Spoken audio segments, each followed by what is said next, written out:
Bonjour mes amis, c'est un privilège d'être ici et il faudrait réellement mener une vie exemplaire pour être à la hauteur d'une telle introduction de la part de notre pasteur, n'est-ce pas?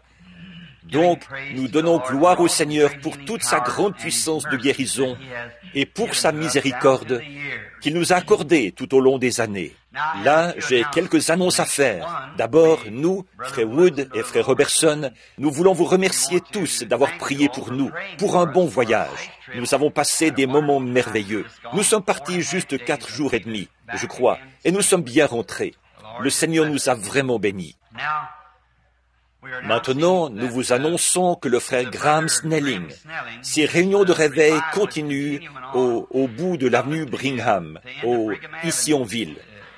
Et ce mercredi soir, je me propose de partir demain, après un service funèbre, que je vais annoncer dans quelques instants.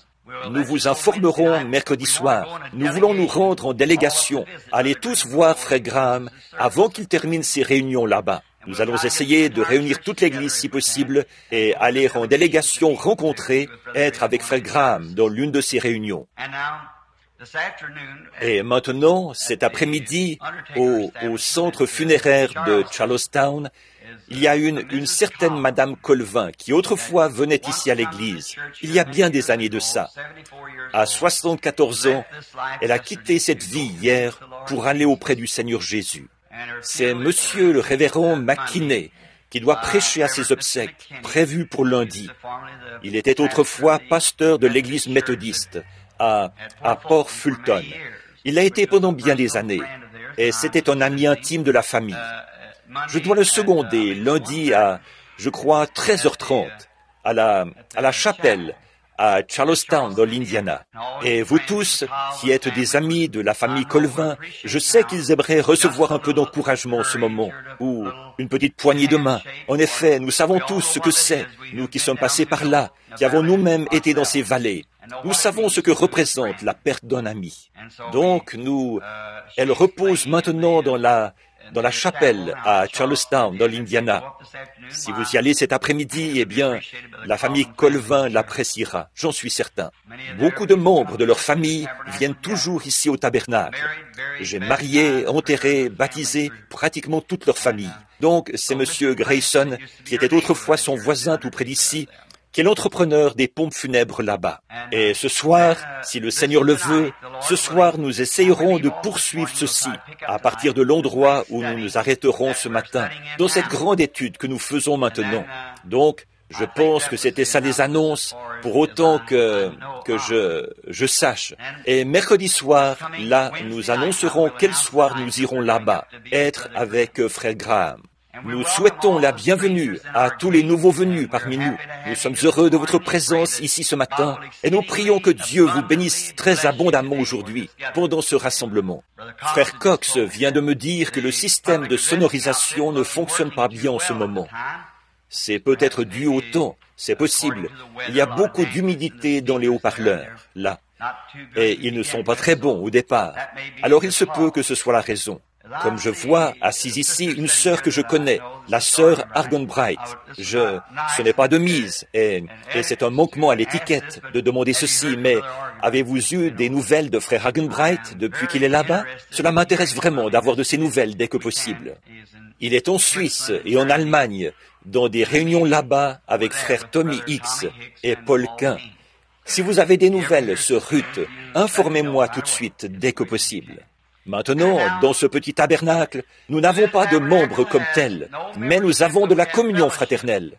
Nous n'avons pas d'autre credo que Christ, pas d'autre loi que l'amour, pas d'autre livre que la Bible.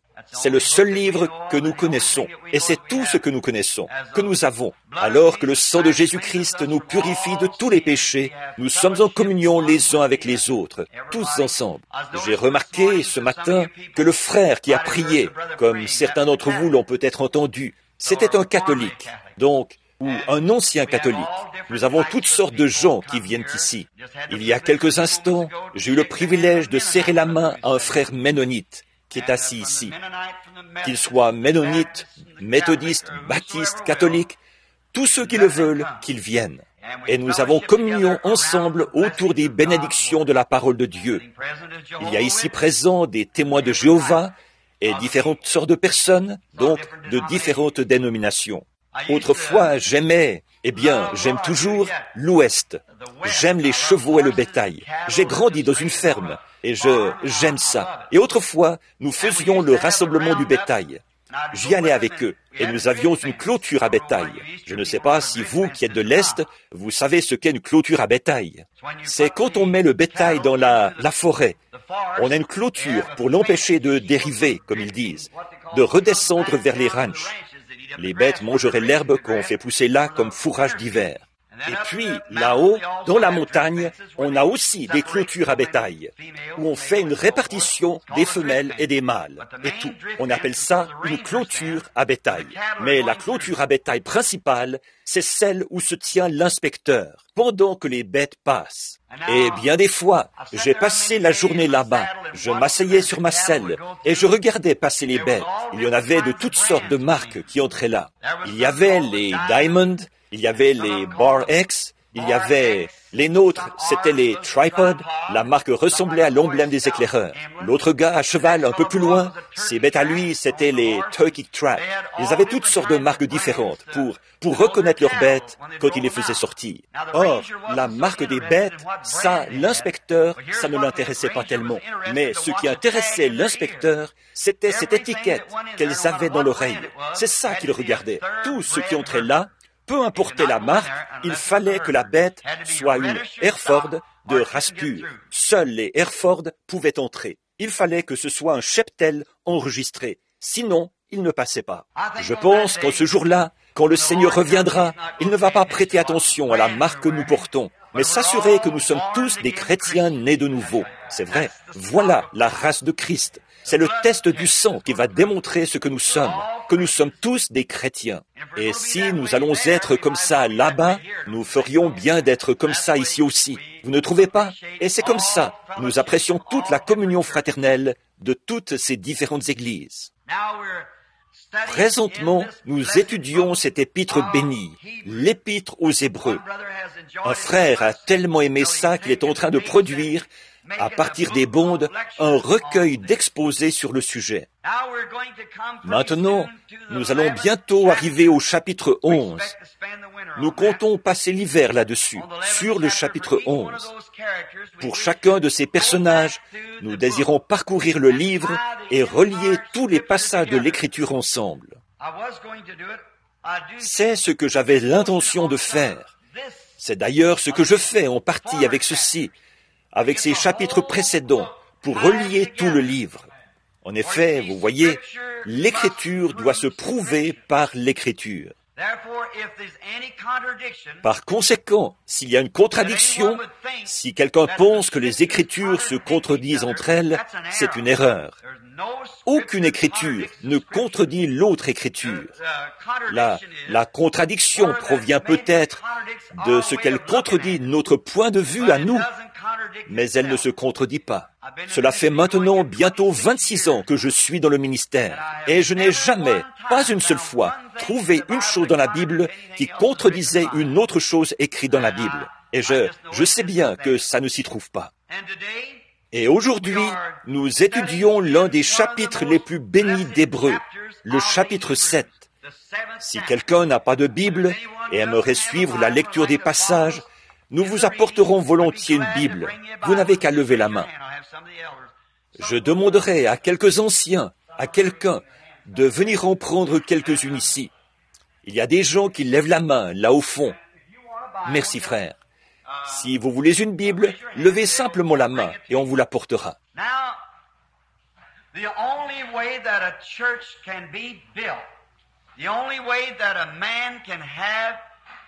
Maintenant, le seul moyen pour une Église d'être édifiée, le seul moyen pour un homme d'avoir la foi, ce n'est pas par sa dénomination, ni par son affiliation. Au contraire, sa foi ne se fonde pas sur une théologie basée sur les idées d'un homme, parce que tout ça, finalement, ça vient de l'homme. Mais pour que la foi puisse trouver son lieu de repos sacré, le seul moyen c'est qu'elle soit fondée sur l'inébranlable et immuable parole de Dieu. La foi vient de ce qu'on entend, de ce qu'on entend la parole. C'est comme ça qu'elle s'ancre. Et la foi, après qu'elle ait été entendue et acceptée, elle est affermie pour toujours. Plus rien ne pourra jamais l'ébranler, quoi qu'il arrive. Rien ne pourra jamais changer cette foi-là. Réfléchissez à ça. Vous êtes ancré. Vous ne changez plus. Pour tout le temps et pour toute l'éternité. Vous êtes ancré pour toujours. Car Dieu, par un seul sacrifice, a amené à la perfection pour toujours ceux qui sont sanctifiés ou appelés.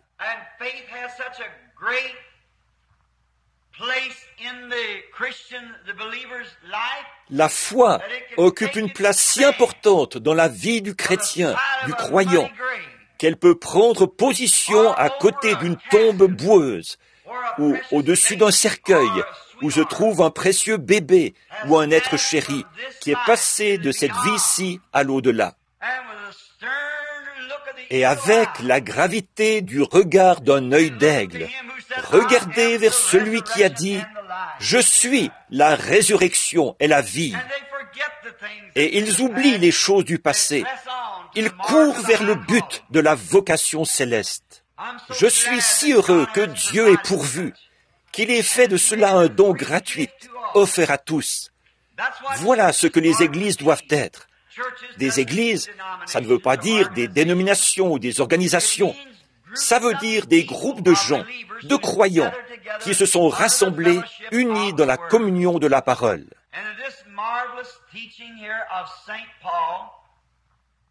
Et dans ce merveilleux enseignement, ici, de Saint Paul, dans les chapitres que nous avons vus précédemment, il a parlé expressément de la divinité suprême du Seigneur Jésus et de qui il était. Christ était Dieu qui a été fait de telle manière que les hommes puissent sentir son contact, le toucher et être en communion avec lui. Christ, le Seigneur Jésus, c'était le corps dans lequel Dieu a habité. Dieu a été fait chair et il a habité parmi nous. 1 Timothée 3,16, sans contredit, le mystère de la piété est grand, car Dieu a été manifesté en chair. Came down and was made tangible by living in the body of his own Son, declaring and reconciling the world to himself. Le grand Jéhovah est descendu et est devenu tangible en vivant dans le corps de son propre Fils, se faisant connaître et réconciliant le monde avec lui-même. Dieu n'était rien de... Christ n'était rien de moins que Dieu. Et Dieu n'était rien de moins que Christ. Les deux réunis formaient la divinité corporellement. Il a été fait de peu inférieur aux anges pour pouvoir souffrir. Les anges ne peuvent pas souffrir. Jésus était le tabernacle dans lequel Dieu habitait. La Bible dit au chapitre 7 des Actes des Apôtres que les tabernacles et que tu n'as voulu ni ni sacrifice, ni holocauste, mais tu m'as formé un corps. Mais le Très-Haut n'habite pas dans des tabernacles faits de main d'homme, mais tu m'as formé un corps pour qu'en habitant dans ce tabernacle ou dans cette demeure, il soit en communion avec l'homme. Si Dieu le permet, dès que nous aurons terminé ce chapitre ici, ou terminé cet épître, nous voulons reprendre le livre de Ruth et vous montrer là que Dieu est devenu notre parent pour réconcilier les perdus, les ramener à lui, ce en étant en communion avec nous et en devenant l'un de nous. Le Rédempteur doit être un parent, et la seule manière pour Dieu de devenir notre parent, c'était en devenant l'un de nous. Donc, il ne pouvait pas devenir un ange et être un parent de l'homme. Hier soir, pendant que je parlais à ce fils au cœur brisé, mon compagnon, de sa mère qui vient de décéder, il a dit, Oh, frère Bill, je suppose qu'elle est un ange ce soir. J'ai dit, non, Earl, elle ne sera jamais un ange. Elle est une femme ce soir, comme Dieu l'a faite, et elle le sera toujours. Elle ne sera jamais un ange. Dieu a fait les anges. Il n'a jamais fait des hommes qui allaient devenir des anges. Il a fait les anges et les hommes. Donc les hommes ne seront jamais des anges, et les anges ne seront jamais des hommes. Dieu les a fait différents. Donc, et grâce à Christ qui s'est fait chair pour racheter l'homme, le retirer de ce grand au-delà dans lequel il était tombé, l'immortalité qu'il avait perdue à cause du péché, alors Dieu est descendu et a pris la forme et l'aspect d'un homme, et il est devenu notre parent, afin de porter nos péchés et notre mort. Et, au cours des leçons précédentes, l'un des exemples que nous avons présentés pour illustrer, ceci pour reprendre un peu le contexte là, afin que les nouveaux venus comprennent. Dieu, sur le chemin du calvaire, l'aiguillon de la mort était sur lui, bourdonnait autour de lui, et finalement, il l'a piqué, si bien qu'il est mort. Il est mort au point que le soleil a cessé de briller. Il est mort au point que la lune et les étoiles n'ont pas voulu donner leur lumière. En effet, ça, il fallait qu'il le fasse, pour ancrer l'aiguillon de la mort. S'il avait été une personne immortelle, s'il avait été dans la théophanie, ou avait été en esprit, la mort n'a aucun contrôle là-dessus. Il fallait qu'il devienne chair, pour pouvoir recevoir l'aiguillon de la mort. Mais une abeille ou un insecte piqueur, quand il pique une fois profondément, il ne piquera plus jamais. Il laisse son aiguillon dans la chair. Et c'est ce que Christ ou ce que Dieu est devenu. Christ a habité dans la chair pour pouvoir ancrer dans sa propre chair l'aiguillon de la mort. Et quand la mort s'est retirée de lui à la croix, elle a laissé son aiguillon. Elle ne peut plus piquer le croyant. Elle peut faire entendre un bourdonnement. Elle peut bourdonner et menacer, mais elle ne peut pas piquer. Elle n'a pas d'aiguillon. Le grand Saint Paul, lorsqu'il marchait vers la mort, il s'est écrié, il a dit, « Ô mort, où est ton aiguillon? Et tombe, où est ta victoire? Mais grâce soit rendue à Dieu, qui nous a donné la victoire par notre Seigneur Jésus-Christ, car la mort et la tombe ont toutes deux perdu leur puissance. » Bon, alors, dimanche dernier, nous avons pris « Laissant les rudiments de la doctrine de Christ ». C'est ce que nous lisons au chapitre 6. Avançons vers la perfection. Et nous voyons que les gens aujourd'hui, dans beaucoup d'églises, ainsi qu'au Branham Tabernacle et ailleurs, nous insistons trop sur l'étude des rudiments de Christ. Il était le fils d'Abraham, il était le fils d'un tel, et ainsi de suite, en remontant les généalogies. Mais la Bible dit, laissons de côté ces choses-là et avançons vers la perfection. Vous devez d'abord connaître la doctrine et vous devez connaître toutes ces choses. Ensuite, laissons-les de côté, a-t-il dit. La résurrection des morts, l'imposition des mains, les baptêmes et tous ces éléments de Dieu qui sont morts. Pourtant, ces choses n'ont aucune vie en elles, mais l'Église d'aujourd'hui s'appuie sur elles. Oh, nous croyons à la divinité de Christ. Oui, bien sûr. Nous croyons au baptême d'eau. Oui, bien sûr.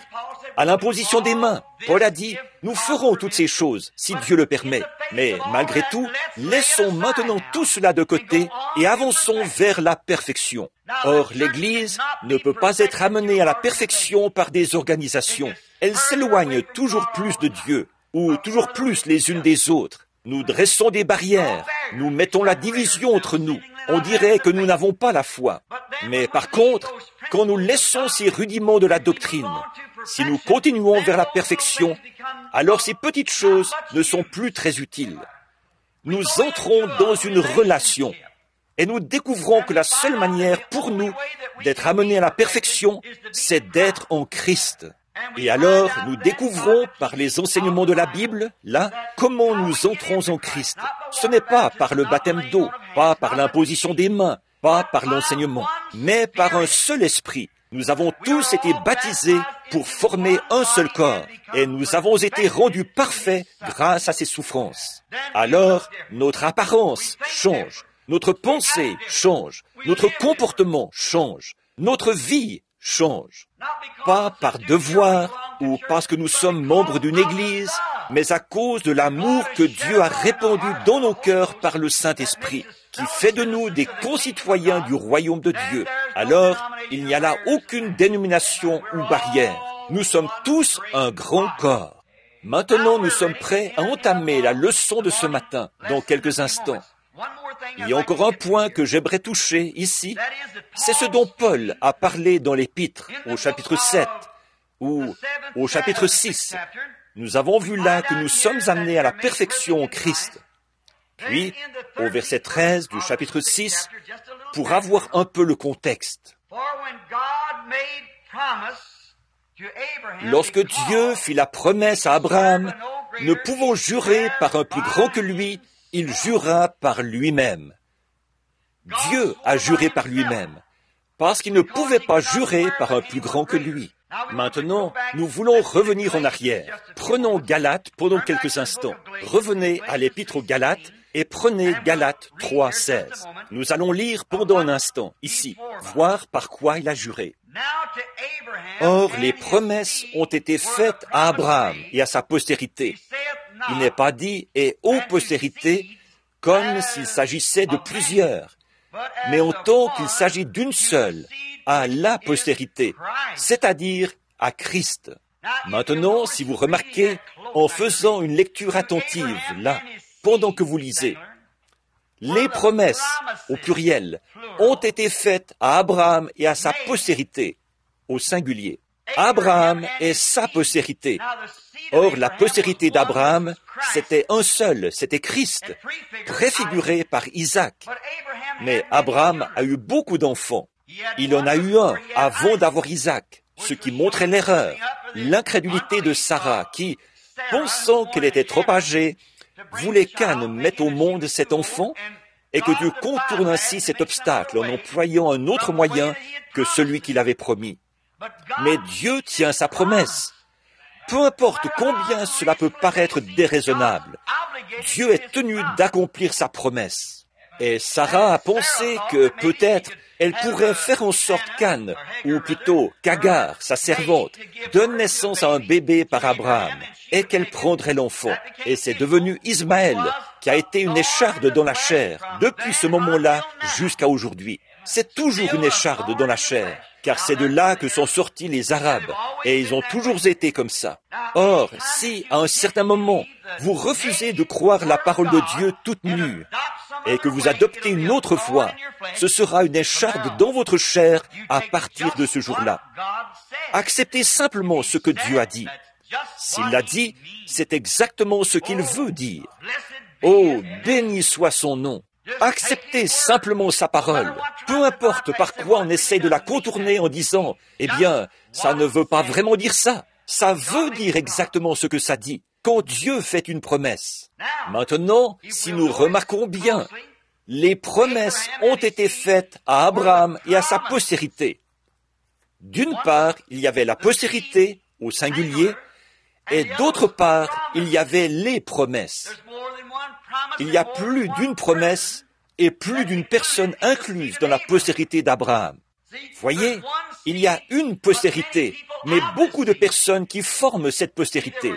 Voyez, elle ne s'adressait pas seulement à Abraham, ni seulement à Isaac, mais elle s'adressait à toute la postérité d'Abraham. Les promesses ont été faites à chaque semence individuelle de cette postérité. Vous saisissez?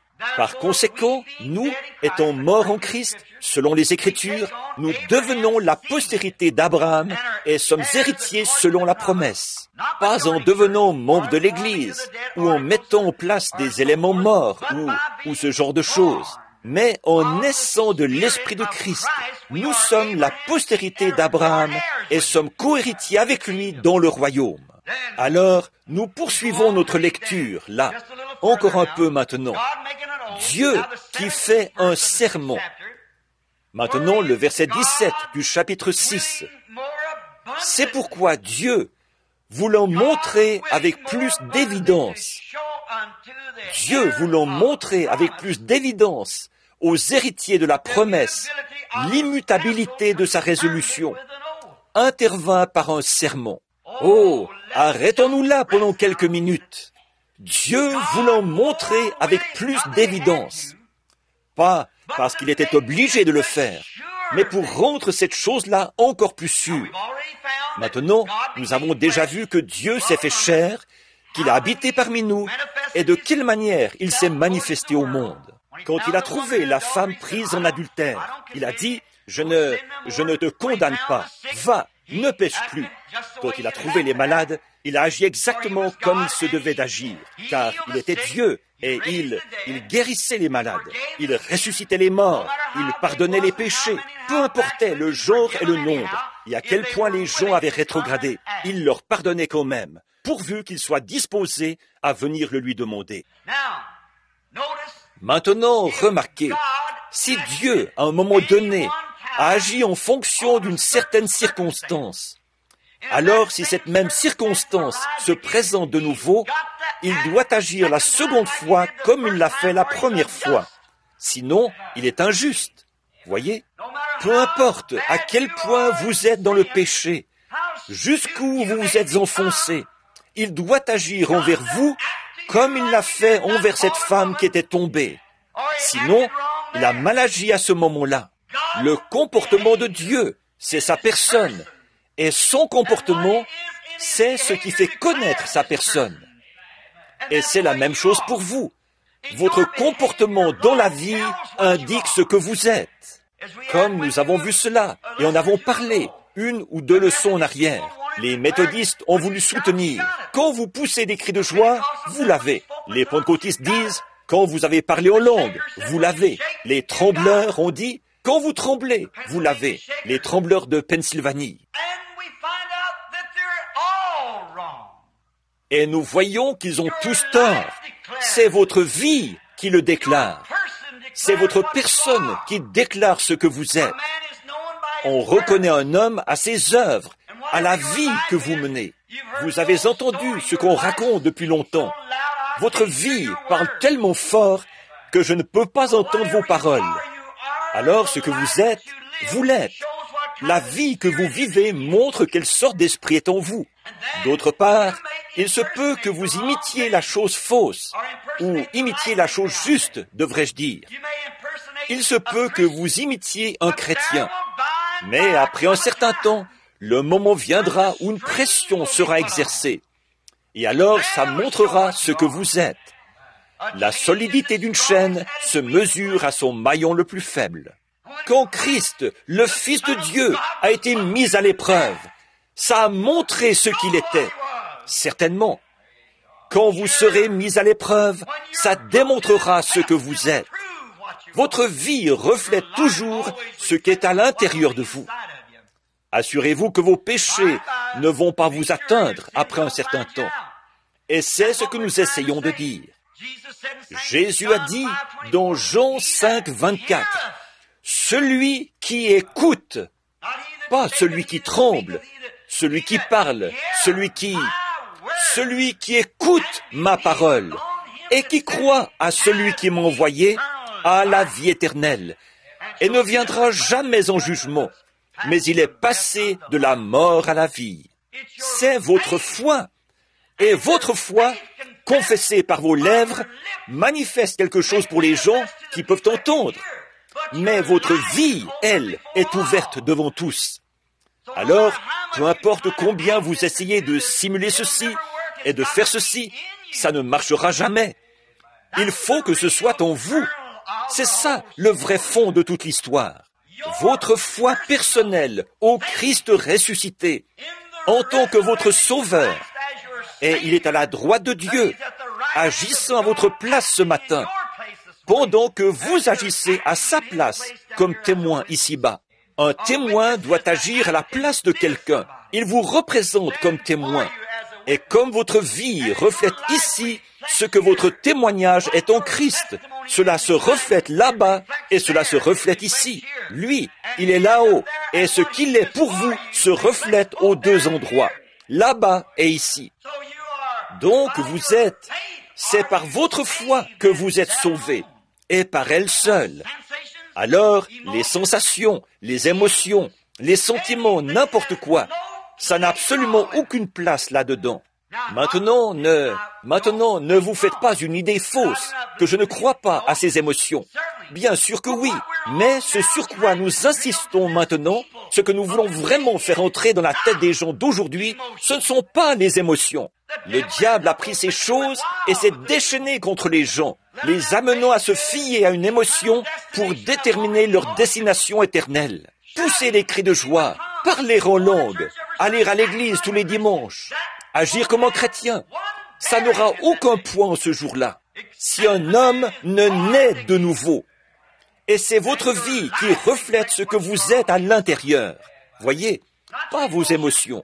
Vous pourriez avoir du sang dans les mains, vous pourriez parler en langue, vous pourriez guérir les malades, vous pourriez déplacer des montagnes par votre foi, et vous n'êtes encore rien. 1 Corinthiens 13, voyez.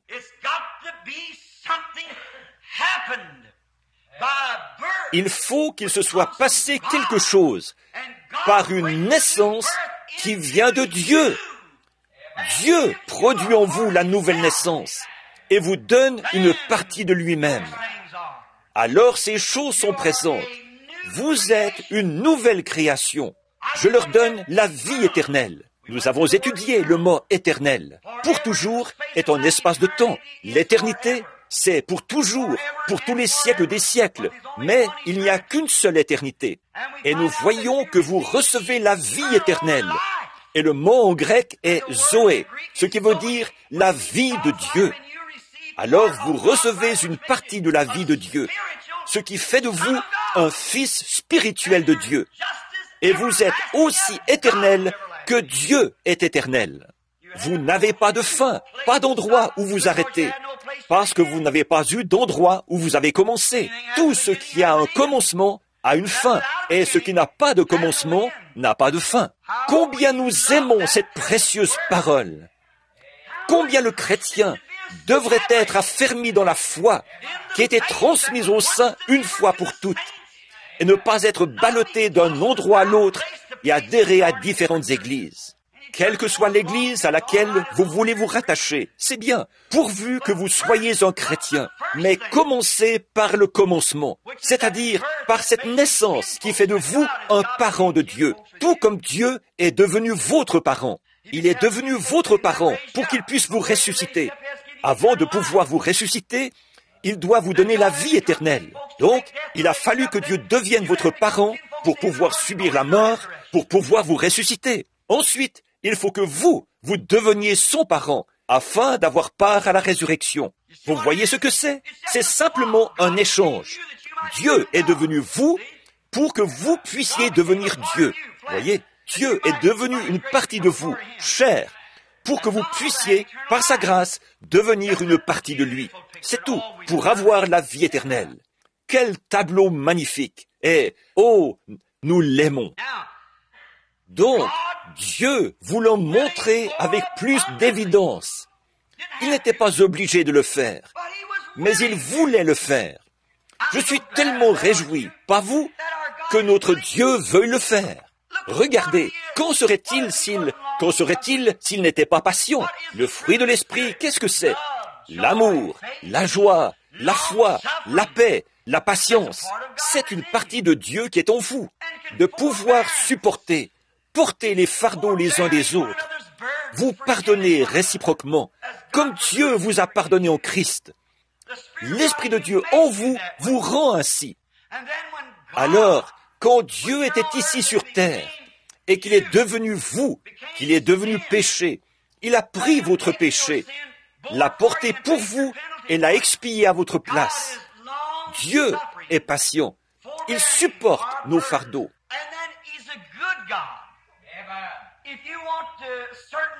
Et puis, il est un Dieu bon. Si vous voulez que certaines choses se fassent à votre manière, vous savez, Dieu est assez bon pour faire ça. Il aime vous rendre heureux. Il veut, il est amour, et son grand amour le presse, même parfois à fléchir, pour vous accorder les choses que vous voulez. Regardez Thomas, après la résurrection. Thomas ne voulait pas croire. Oh, il a beaucoup d'enfants aujourd'hui. Mais Thomas a dit, non, non, il faudra que j'ai une preuve. Il faudra que je mette mes mains dans son côté et danser mes doigts là, dans ses mains, avant de croire ça. Moi, peu m'importe ce que vous dites. Voyez, déjà là, il était complètement dehors de l'ordre biblique. Vous êtes censé y croire. Alors il a dit, il me faut une preuve qui atteste ça. Et Jésus est apparu. Il est bon. Allez, viens, Thomas. Si c'est ça que tu veux, eh bien, voici, c'est accordé. C'est comme ça que nous sommes. Nous disons, Seigneur, il faut que je parle en langue. Il faut que je pousse des cris de joie. Il faut que... Oh, vas-y, je te l'accorde. Il est bon. Alors, il a mis ses mains dans son côté. Puis il a dit, oh, c'est mon Seigneur et mon Dieu. Il a dit, maintenant, Thomas, tu crois depuis que tu as vu. Mais, combien plus grande sera la récompense de ceux qui n'ont pas de preuves et qui y croient quand même. Voilà, c'est ça. C'est à ça que nous devons arriver. Combien plus grande sera la récompense de ceux qui n'ont rien vu, mais qui croient quand même. C'est un acte de foi par lequel nous acceptons cela. Bon, je crois que les signes accompagnent les croyants, mais commençons par le commencement. On peut avoir les signes sans avoir ceci. Paul l'a dit.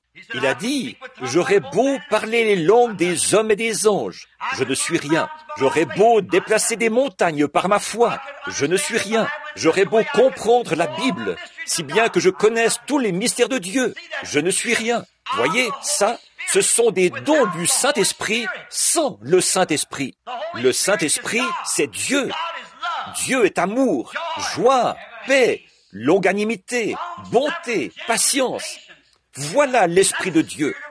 Voilà ce que Dieu produit dans les derniers jours par cet Esprit.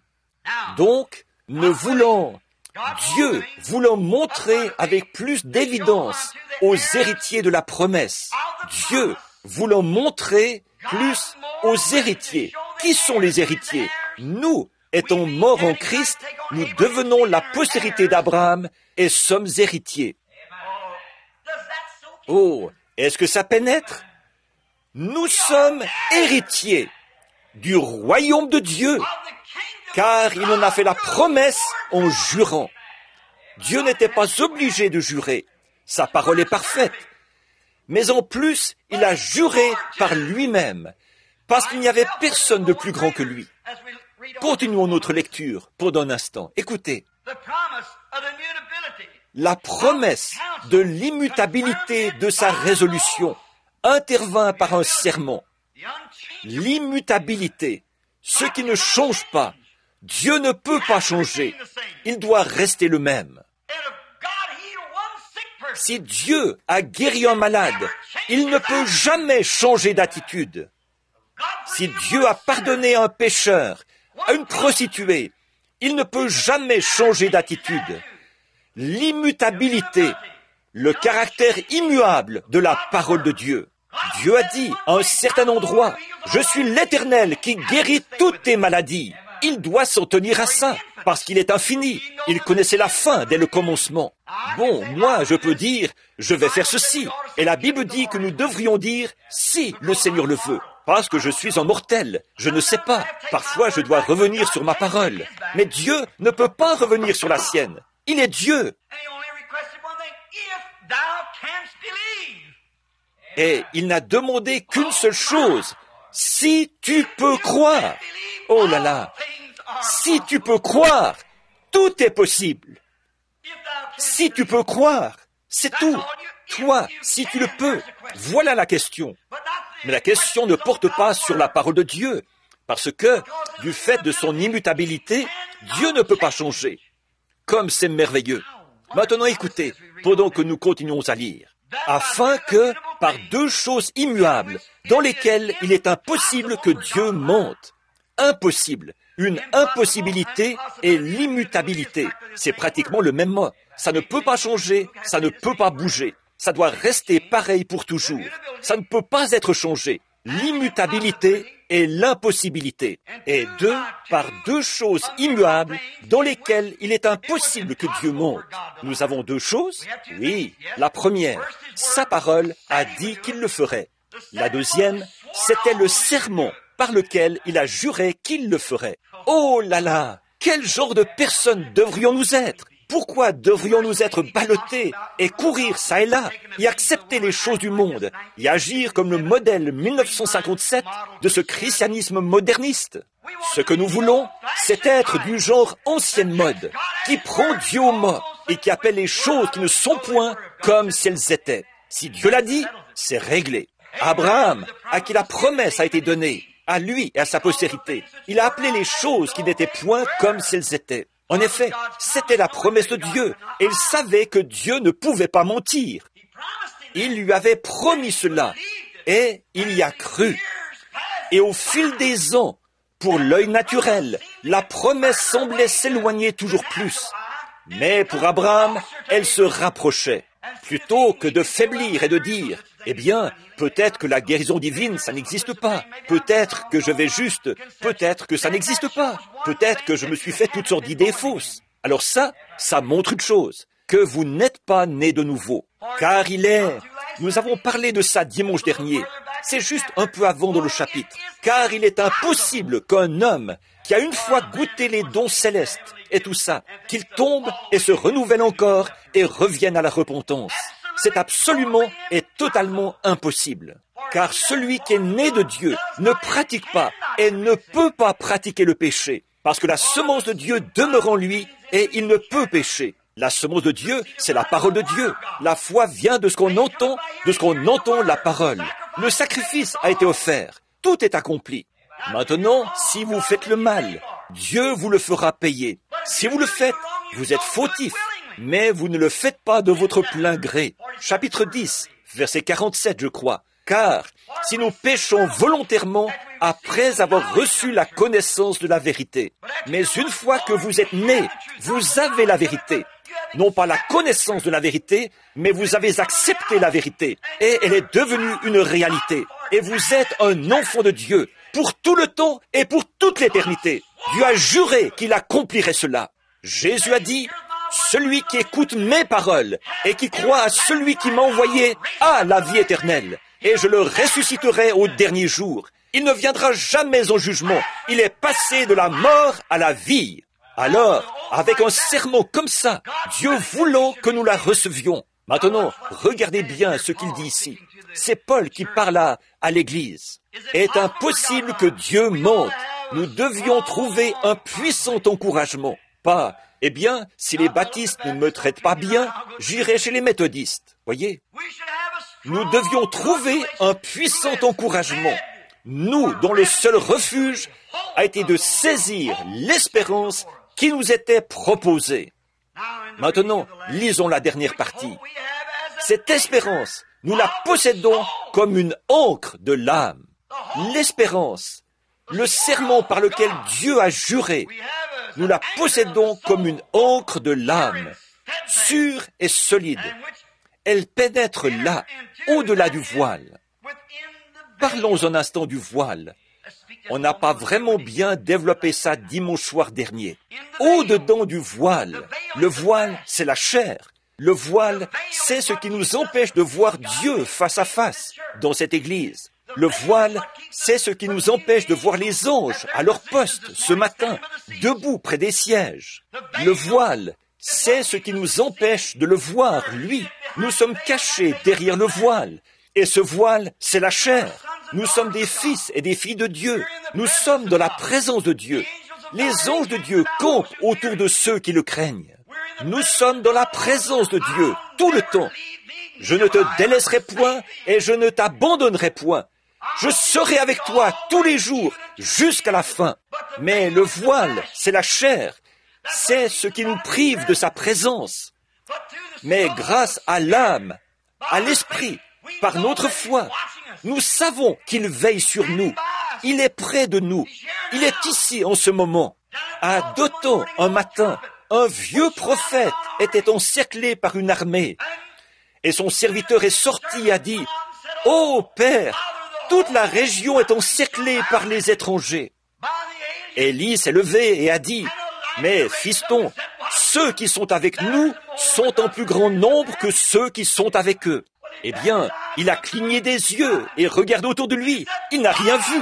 Il a dit, « Oh Dieu, je te prie de lui ouvrir les yeux, de retirer le voile. » Et quand le voile est tombé de ses yeux, il y avait autour de ce vieux prophète des chars de feu.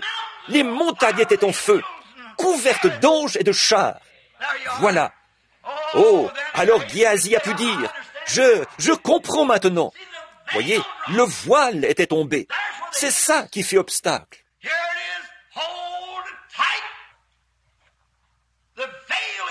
Voilà, c'est ça. Retenez bien ceci. Le voile, c'est ce qui nous empêche de vivre comme nous le devrions. Le voile, c'est ce qui nous empêche de faire les choses que nous voudrions vraiment faire. Et Dieu s'est voilé dans la chair. Et le voile a été déchiré en deux. Alors Dieu est redevenu Dieu. Et il a ressuscité le voile dans lequel il s'était caché. Voilà la résurrection du Seigneur Jésus. Ce qui nous prouve que ce voile dans lequel nous sommes maintenant cachés, par la foi, nous croyons cela et nous l'acceptons. Alors, quand ce voile sera déchiré en deux, je partirai dans sa présence avec cette assurance de savoir que je le connais dans la puissance de sa résurrection. À la venue du Seigneur Jésus, ce voile sera ressuscité de nouveau. Il sera alors parfait, si bien que je marcherai et parlerai avec lui, mon Sauveur et mon Dieu, quand il montera sur le trône de David. Et nous vivrons pour toujours. Dans ce voile, après qu'il aura été rendu parfait, mais ce voile a le péché en lui. Peu importe combien, n'allez jamais penser à voir ce corps glorifié sur cette terre. Il faut qu'il meure, comme votre âme doit mourir, pour pouvoir naître de nouveau. Pour ce qui est de la perfection, jamais vous ne l'aurez en vous abstenant de manger de la viande, et en faisant ceci, et en perfectionnant le corps, et devoir arrêter ceci, et faire ceci, et faire ceci, et faire ceci. Ça, c'est la loi. C'est l'affaire des légalistes. Nous ne croyons pas aux formes légalistes de salut. Nous croyons que c'est par la grâce que nous sommes sauvés. Et ce n'est pas vous. Vous n'avez rien à voir là-dedans. C'est par l'élection de Dieu que tout s'accomplit. Nul ne peut venir à moi si mon Père ne l'attire. C'est vrai. Et tout ce que Jésus est venu faire, il est venu chercher ceux que le Père avait connus d'avance et qu'il avait prédestinés avant la fondation du monde à devenir fils et filles de Dieu. Amen. Cela ne dépend ni de celui qui court, ni de celui qui veut, mais de Dieu qui fait miséricorde. C'est Dieu qui accomplit tout. Vous ne pouvez pas vous vanter. Pas du tout. Vous n'avez pas fait une seule chose. C'est Dieu, par sa grâce, qui vous a sauvé. Vous ne l'avez pas fait vous-même. Si vous faites quelque chose, vous avez lieu de vous vanter. Mais vous n'avez pas lieu de vous vanter. Pas du tout. Toutes les louanges lui reviennent. C'est lui. Et il vous a donné cette espérance sûre. Il a juré par serment qu'il est impossible que ses enfants soient un jour perdus. Par contre, ils reçoivent des corrections pour avoir fait le mal. Vous moissonnez ce que vous avez semé. Ça, vous en recevrez. Maintenant, n'allez pas croire que vous pouvez pécher et vous en tirer comme ça. Si c'est le cas, et que vous avez cette attitude-là, ça montre que vous n'avez jamais reçu la nouvelle naissance. Vous saisissez? Si vous avez encore le désir en vous de faire le mal, alors vous êtes encore dans la mauvaise voie. Voyez, car il a amené à la perfection pour toujours ceux qui sont, et ces animaux sous l'Ancien Testament, du temps de la loi, qu'on offrait perpétuellement chaque année, ne pouvaient jamais ôter le péché. Mais quand nous posons nos mains sur sa tête, que nous confessons nos péchés et que nous naissons de nouveau de l'Esprit de Dieu, nous n'avons plus aucun désir du péché. Le péché a disparu de vous, et ça, pour tout le temps et pour toute l'éternité. Vous allez faire des erreurs, vous allez tomber, vous allez volontairement faire le mal. À un certain moment, vous allez sortir, faire certaines choses. Ça ne veut pas dire que vous êtes perdu. Ça veut dire que vous allez recevoir une correction. Mon petit garçon, des tas de fois, mes enfants, ils font des choses, les vôtres aussi, ils savent que c'est contre vos règles. Ils savent ce qui les attend quand ils le font. Ils vont recevoir une correction pour ça. Parfois une bonne, mais c'est toujours votre enfant. Bien sûr, il est impossible que cet homme soit de nouveau perdu une fois qu'il est né de la vie éternelle. Dieu ne donne pas pour reprendre ensuite. Celui qui écoute mes paroles et qui croit à celui qui m'a envoyé a la vie éternelle et ne viendra jamais en jugement, mais il est passé de la mort à la vie. Je le ressusciterai au dernier jour. C'est la promesse de Dieu. Maintenant, si vous poursuivez votre chemin en disant « Oh, eh bien, dans ce cas, je peux faire tout ce que... » Je fais toujours ce que je veux. Mais si vous êtes un chrétien, vous ne voulez pas faire ce qui est mal, à cause de la vie même qui est en vous, du fond de moi-même. Si vous voulez faire le mal, ça montre que le mal est ici, à l'intérieur. Comment peut-il jaillir de la même source, de l'eau amère et de l'eau douce? C'est que vous avez été complètement embrouillé par une sorte d'émotion ou quelque chose de fabuleux, une autre sensation.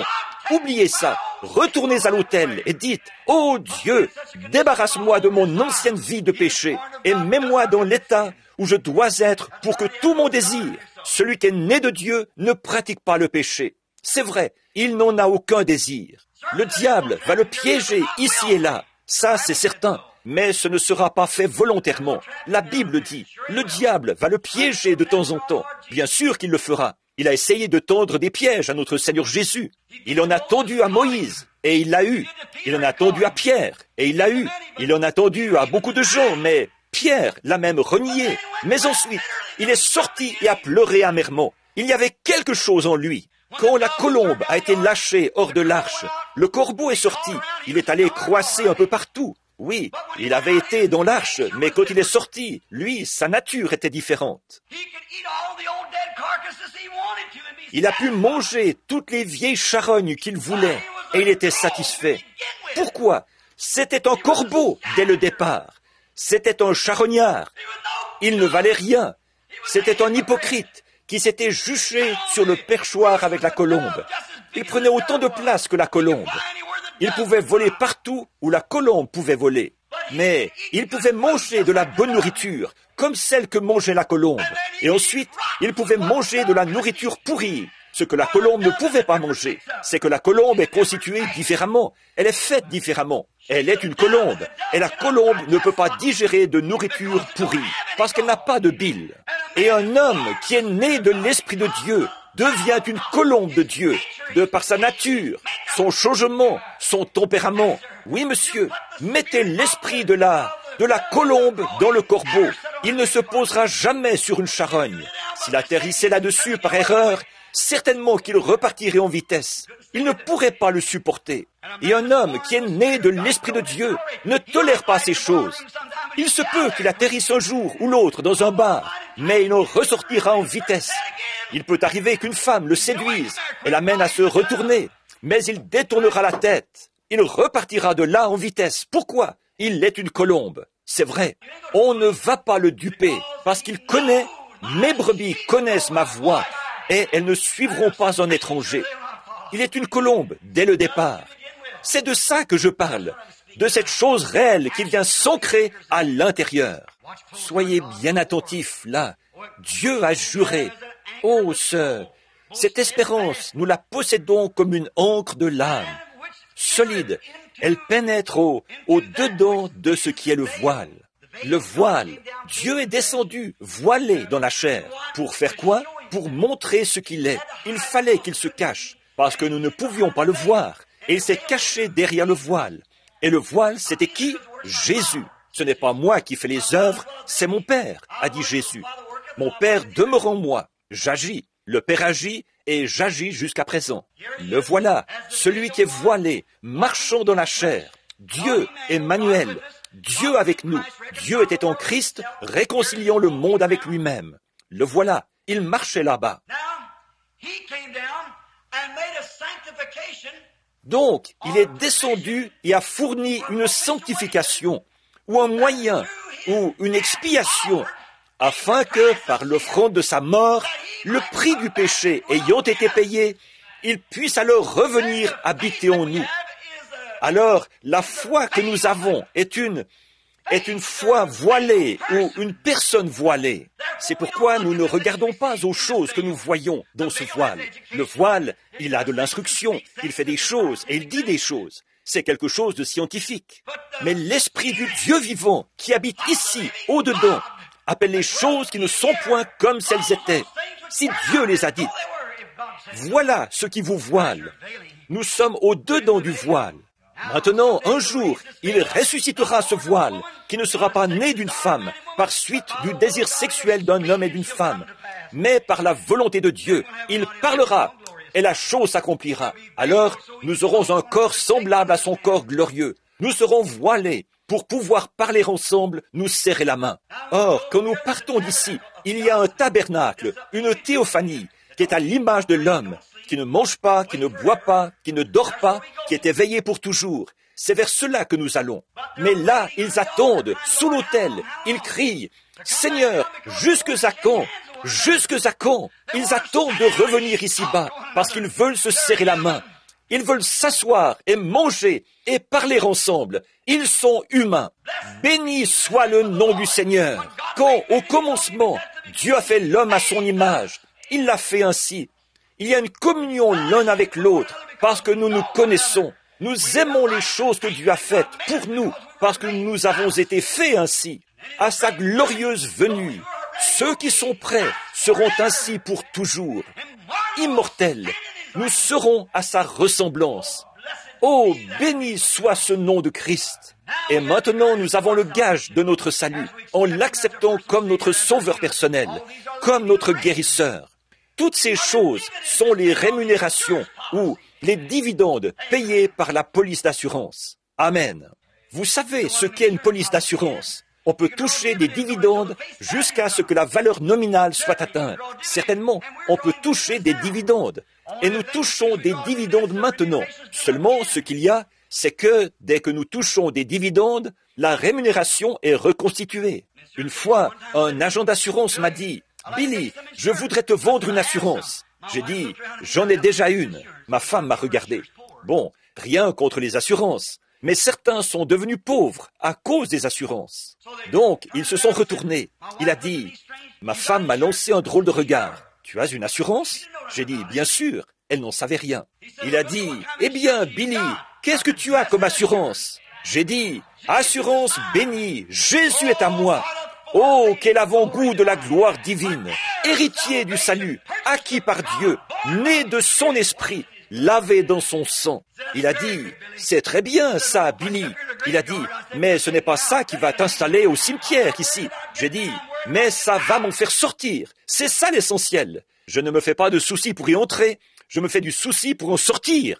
Et puisque j'ai l'assurance par le Dieu d'éternité qui a juré qu'il me ressuscitera à la ressemblance de son Fils au dernier jour, je marche avec assurance et je possède une consolation et une ancre de l'âme, sachant que, pendant que je suis dans ce voile, il y a quelque chose d'invisible qui me tient ancré au rocher des âges là-bas. Quand les eaux se précipitent et s'abattent avec fracas, cela n'y change rien. S'il y a la mort, des périls ou n'importe quoi, cela ne nous sépare pas de l'amour de Dieu. Mon ancre tient bon au-dedans du voile. Que les grandes eaux débordent, qu'elles déferlent, que les incrédules viennent. Le croyant né de nouveau possède une ancre.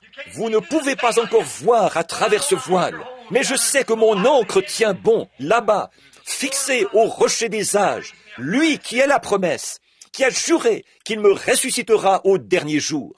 Ce n'est pas étonnant que vous puissiez regarder la mort en face et dire « Où est ton aiguillon? Tombe, où est ta victoire ?» Mais grâce soit rendue à Dieu qui nous donne la victoire par notre Seigneur Jésus-Christ. Ou le précurseur. Oh là là, nous n'allons jamais arriver à la leçon. Là où, pour nous, le précurseur, un précurseur. Avez-vous déjà remarqué qu'autrefois, à l'époque de l'Ouest, j'ai souvent traversé ces vieux chemins. Il y avait le précurseur ou l'éclaireur. Quand le convoi de chariots périssait par manque d'eau, l'éclaireur courait en avant. Il voyait les tribus d'Indiens. Il les contournait. Et il voyait l'endroit où il y avait une source d'eau. Il revenait sur ses pas à toute vitesse pour dire au chef du convoi de chariots, « Faites accélérer les chevaux, que tout le monde prenne courage, car juste de l'autre côté de la montagne, il y a une grande source d'eau. C'est un précurseur. » Et ici, le précurseur. Une fois, l'homme était coincé par le diable, sous une rafale de balles. Mais quelqu'un s'est emparé du nid de mitrailleuse. C'était Jésus. Le précurseur nous a précédés. Satan se tenait là avec une mitrailleuse. Il nous avait coincés, nous maintenant toujours dans l'esclavage et dans la crainte de la mort. Il tenait cette source sous sa garde. Bien sûr, il avait reçu ce mandat parce que nous avions péché et que nous avions été chassés loin d'elle. Mais le précurseur, Christ, est entré et s'est emparé du nid. Vous avez entendu ce vieux cantique. Montez la garde, car je viens. Montez la garde. Pas question. Partons à l'assaut. Nous ne voulons pas monter la garde plus longtemps. Christ a pris la forteresse. Alléluia! La porte est ouverte. Une source est ouverte dans la maison de Dieu, dans la cité de David, pour purifier, pour la purification des impurs. Notre précurseur est entré pour nous. C'est fait. Le précurseur, il nous dit, il y a un endroit juste au-delà, là-bas, où vous ne vieillirez jamais, où il n'y aura pas de rides, où vous n'aurez pas besoin d'utiliser les produits Max Factor pour vous embellir devant votre mari. Le précurseur nous a précédés. Là-bas, ce ne sera jamais un lieu où vous vieillirez. Deviendrez là, deviendrez tremblant. Là-bas, c'est un lieu où vous ne tomberez jamais malade, où le bébé n'aura jamais de colique, où vous ne perdrez jamais une fausse ou une dent pour en recevoir une fausse. Alléluia! Oh, béni soit son nom! Il est entré, et un jour là-bas, nous serons à sa ressemblance, immortelle, brillant avec plus d'éclat que les étoiles et le soleil. Certainement, le précurseur nous a précédés. Jésus est allé, est entré pour nous comme précurseur, ayant été fait souverain sacrificateur pour toujours, selon l'ordre de Melchisédek. Ce grand précurseur nous a précédés. Il a ouvert la voie. Il est devenu, d'esprit qu'il était, des grandes sources de l'arc-en-ciel de Dieu, qui n'avaient ni commencement ni fin. Il était, depuis toujours, Dieu. Ce rayon de lumière est sorti. C'était un rayon d'amour. C'est le rayon principal, le rouge. La couleur qui vient ensuite, c'est le bleu. Le bleu, la loyauté. Ensuite sont venues les autres couleurs, jusqu'aux 7 couleurs parfaites, qui sont les 7 esprits de Dieu, qui sont sortis de cette grande source ou de ce grand diamant, ce que Jésus a exprimé. Ce grand diamant a été taillé pour refléter ces couleurs. Dieu a été fait chair et a habité parmi nous pour pouvoir refléter sa bonté et sa miséricorde parmi nous, par des dons, des signes et des prodiges. Tout ce grand arc-en-ciel avait pris la forme d'une théophanie, faite à l'image de l'homme. Mais là, il n'était pas un homme. Il n'avait pas encore de chair. Il était une théophanie. Moïse a dit, « J'aimerais te voir. » Dieu l'a caché dans le rocher. Et quand il est passé, il lui a tourné le dos. Moïse a dit, « Ça ressemblait au dos d'un homme. » Ensuite, qu'est-il arrivé? Un jour, là-bas, pendant qu'Abraham était assis dans sa tente, nous allons voir ça ce soir. Pendant qu'Abraham était assis dans sa tente, Dieu est venu vers lui dans un corps de chair. Oh, vous dites, frère Branham, c'était... Nous allons voir ici qu'il est allé au-devant d'Abraham avant ça, qu'il était alors de l'ordre de Melchisédek, dans un corps de chair, et c'était Dieu. Bien sûr que oui, c'était Dieu en chair. Vous dites, dans ce cas, frère Branham, pourquoi lui a-t-il fallu revenir et naître? Là, il n'était pas né, il avait simplement été créé. Un corps dans lequel il a habité. Melchisédek était le roi de Salem, c'est-à-dire le roi de Jérusalem, c'est-à-dire le roi de paix, lequel n'a eu ni père, ni mère, ni commencement de jour, ni fin de vie. Jésus a eu un père et une mère, un commencement de jour et une fin de vie. Mais il a été établi selon l'ordre de Melchisédek, qui n'a eu ni commencement de jour, ni fin de vie. Melchisédek était Dieu lui-même. Melchisédek était Jéhovah Dieu. Celui-là même qui est venu vers Abraham des années plus tard, devant sa tente. Il lui tournait le dos. Il a dit, « Pourquoi Sarah a-t-elle ri ?» C'est exact. C'était lui, celui qui s'est tenu là, regardant du côté de Sodome. Abraham l'a reconnu, parce qu'au-dedans de son voile, il avait une ancre qui retenait fermement cette promesse. Non pas parce qu'il avait eu une sensation, mais parce que Dieu lui avait fait cette promesse. Et quand il est entré en contact avec ce grand démon, il a reconnu que c'était lui qui était dans cette chair. En repartant, là, il a fait quelques pas avec Abraham. Il a dit à Abraham, il a dit, « Voyons, je cacherai ces choses à Abraham, à lui qui est l'héritier du monde ?» Certes non. Alors, Abraham, je vais te dire ce que je m'en vais faire. Nous allons revenir là-dessus ce soir, là-bas à Sodome, et ce qu'il se proposait de faire. Et aussitôt, après avoir béni Abraham, il est retourné dans l'espace. Un homme qui se tenait là et qui avait de la poussière sur ses vêtements. Un homme. Et pas seulement ça, mais il avait mangé de la viande d'un veau qu'Abraham avait tué, bu le lait de la vache, mangé des galettes de maïs, du pain de maïs, et avec du beurre dessus. C'est tout à fait exact. Ensuite, il est redevenu une théophanie. Qu'y avait-il donc? Pourquoi n'a-t-il pas subi tout ça à ce moment-là? Il n'était pas encore né comme vous et moi. Or, il fallait qu'il naisse dans la chair pour pouvoir retenir en lui cet aiguillon. Ce corps-là était un corps créé. C'était un corps qu'il a simplement fait à partir de calcium et de potasse tirés de la terre. Il a fait et il est entré dedans. Et Melchisédek, c'était la même chose. Il est entré dedans, dans ce corps, pour pouvoir se présenter devant Abraham, en étant voilé, dans un voile de sa propre création, pas un voile de la création d'une femme, en passant par le sein d'une femme, par une cellule. Non, pas du tout. Mais il a créé celui-ci, est entré dedans, et a parlé selon l'ordre de Melchisédek. Qui est ce Melchisédek? En effet, ce Melchisédek, roi de Salem, qui est Jérusalem, prince du Dieu très haut, bien sûr, qui alla au-devant d'Abraham lorsqu'il revenait de la défaite des rois, qui le bénit, et à qui Abraham donna la dîme de tout, qui est d'abord roi de justice, d'après la signification de son nom, ce grand amour, ce grand esprit qui était au commencement, roi de justice, ensuite roi de Salem, c'est-à-dire le roi de paix, qui est sans père, sans mère, sans généalogie, qui n'a ni commencement de jour, ni fin de vie. Qui était-ce? Il n'est jamais né, il ne mourra jamais. Qui est-ce? C'était Dieu. Bien sûr que c'était lui, préfigurant le Seigneur Jésus, certainement. Mais il lui a fallu venir par une femme, tout comme vous êtes venu par une femme. Il lui a fallu venir de la même manière que vous pour pouvoir vous ramener auprès de lui. Alléluia! Grâce infinie de notre Dieu, qui un jour m'a sauvé, moi un pauvre misérable aveugle. J'étais perdu, mais maintenant il m'a retrouvé par sa grâce. J'étais aveugle, mais maintenant je vois. Je comprends ce qu'il lui a fallu faire. Dieu est devenu moi, afin que moi, par sa grâce, je puisse devenir une partie de lui. Il a pris mes péchés, afin que, par sa justice, je puisse avoir la vie éternelle. Je ne pouvais pas choisir moi-même.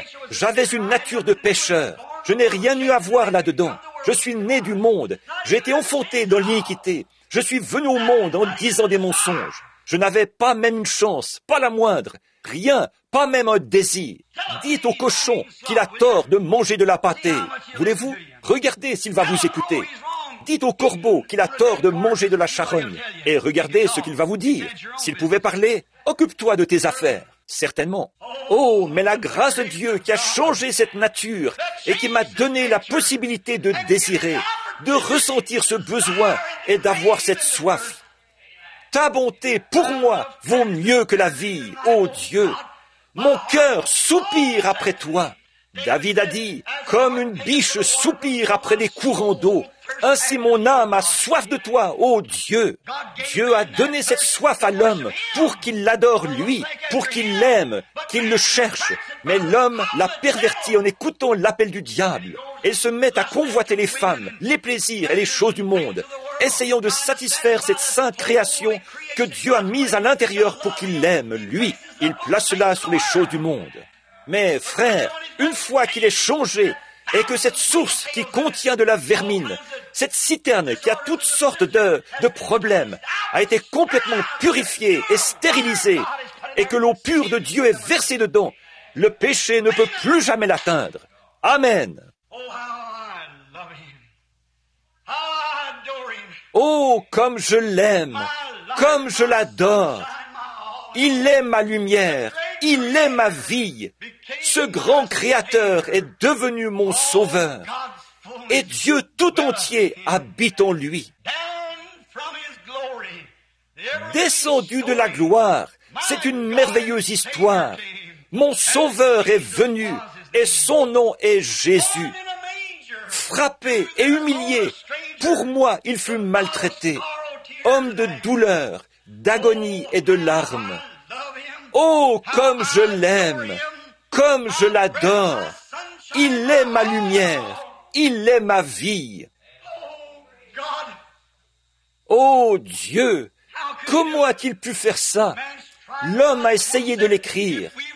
quelqu'un a dit, versez de l'encre dans les ondes, tendez la plume à tout le monde, changez le ciel en parchemin, et que chacun soit écrivain, d'écrire tout l'amour du Père, ce grand Dieu du ciel, qui s'est fait chair et a pris mes péchés. D'écrire tout l'amour du Père ferait tarir les eaux, et le rouleau d'un ciel à l'autre ne serait pas suffisant. Et pour que les héritiers de ce salut aient une espérance sûre, il a juré par lui-même qu'il nous ressusciterait dans les derniers jours, qu'il nous donnerait la vie éternelle, et personne ne peut les ravir de ma main. Amen. Prions. Êtes-vous coupable d'avoir repoussé son amour? Avez-vous fui son être béni, lui, cet être glorieux, qui a fait de vous ce que vous êtes? Et vous voici ce matin, vous avez vécu votre vie jusqu'à présent, et une occasion vous est offerte. Voulez-vous continuer à vivre? Il n'y a qu'un moyen de vivre, c'est en croyant au Seigneur Jésus. Si dans votre cœur, vous croyez qu'il est le Fils de Dieu et que vous l'acceptez comme votre Sauveur et croyez que Dieu l'a ressuscité pour votre justification, si vous voulez l'accepter sur cette base-là, c'est pour vous maintenant. Voulez-vous lever la main? Une âme impénitente qui aimerait se repentir ce matin, dire « Ayez une pensée pour moi, frère prédicateur, pendant que nous prions. Moi aussi, j'ai failli. J'ai adhéré à l'Église, mais je sais que je n'ai jamais reçu la chose dont vous parlez. Je ne suis pas encore né de cet esprit, frère Branham. Je ne l'ai pas, c'est tout. Je voudrais que vous priez pour moi, pour que Dieu me le donne ce matin. Que Dieu vous bénisse, monsieur. Y aurait-il une autre personne? Dites, « Ô Dieu, fais de moi ce que tu veux que je sois. Je veux que tu sois, je veux être comme tu veux que je sois. J'ai repoussé ton amour. » Que Dieu te bénisse, fiston, juste un instant maintenant.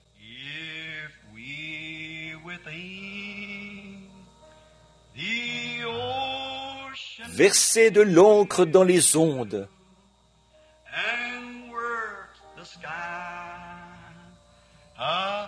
Changez le ciel en parchemin.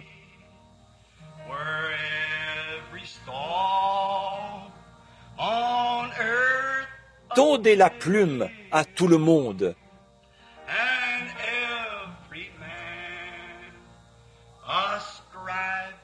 Et que chacun soit écrivain.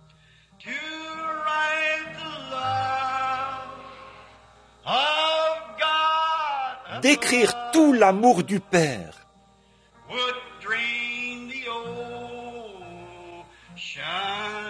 Ferait tarir les eaux.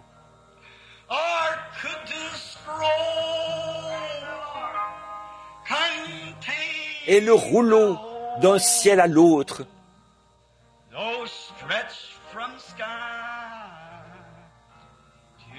ne serait pas suffisant.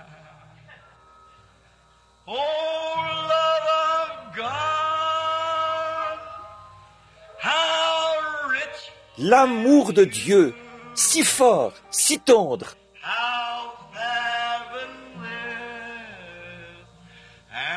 est un amour sans fin.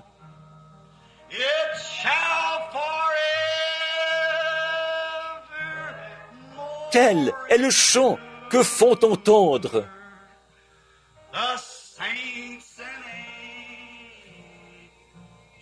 les anges et les saints.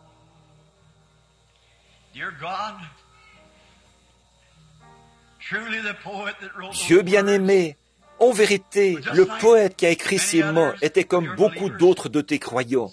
Il cherchait, il essayait de trouver les mots pour exprimer cela.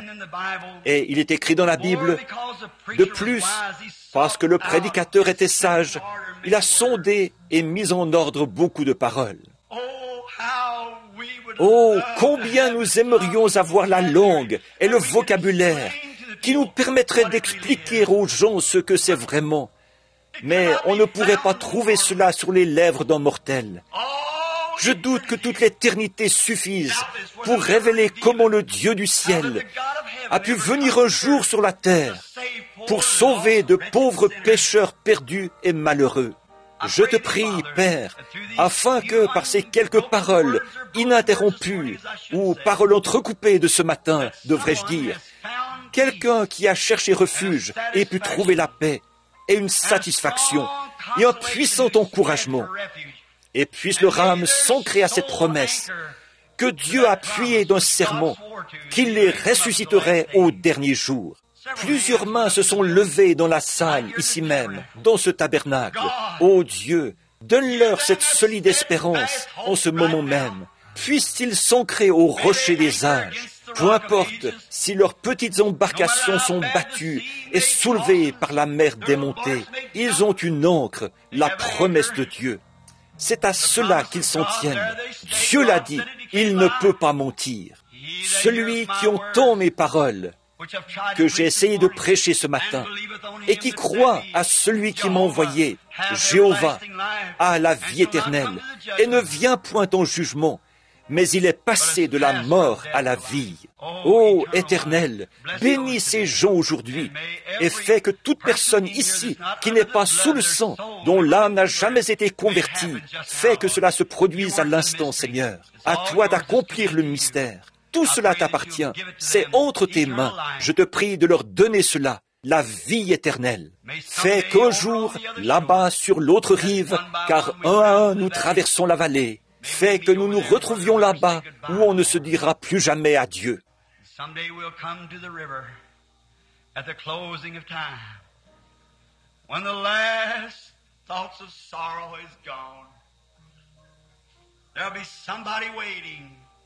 That'll show us the way.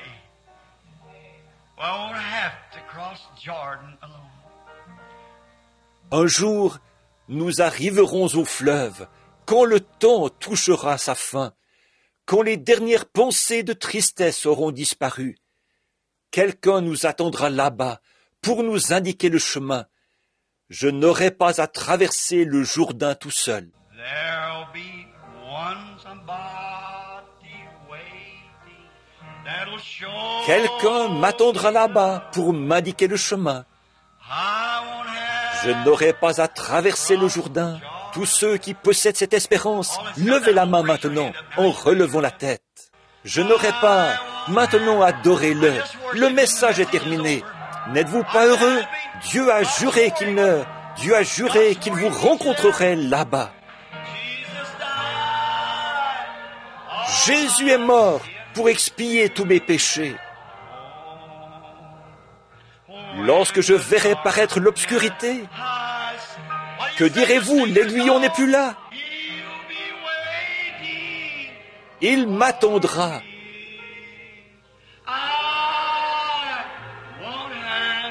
Je n'aurai pas à traverser le Jourdain tout seul.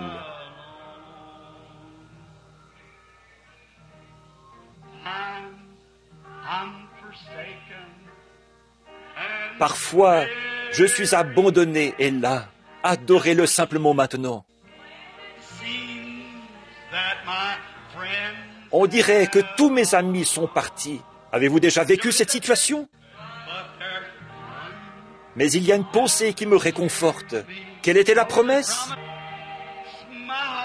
Qui réjouit mon cœur? Je n'aurai pas à traverser le Jourdain. Maintenant, enfant de la promesse, adorez-le, car il a accompli cela.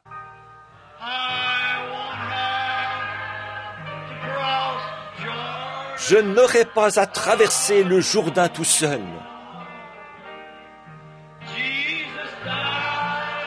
Jésus est mort pour expier tous mes péchés. Qu'est-ce qui arrive maintenant?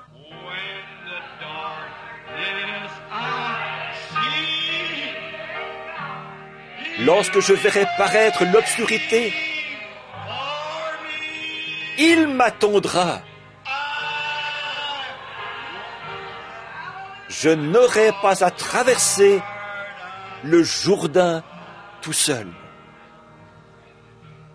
Quand j'arriverai au fleuve, chacun de vous y arrivera. Il y a une grande ombre noire là devant vous. C'est une grande porte.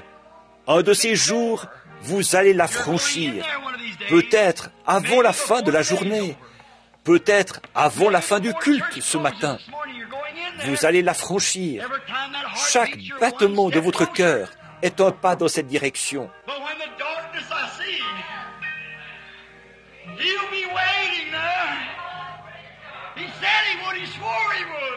Mais lorsque je verrai paraître l'obscurité, il m'attendra là-bas. Il l'a dit, il l'a juré.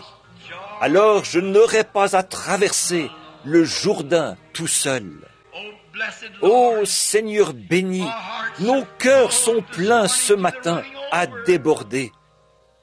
Songez au moment où votre pouls s'affaiblira et où l'infirmière arrangera l'oreiller autour de votre tête. Et vos mains, vous ne pourrez plus les bouger. Vos mains seront glacées. Vos enfants, votre mère, vos bien-aimés pousseront des cris et pleureront. Cette grande porte s'ouvrira là-bas.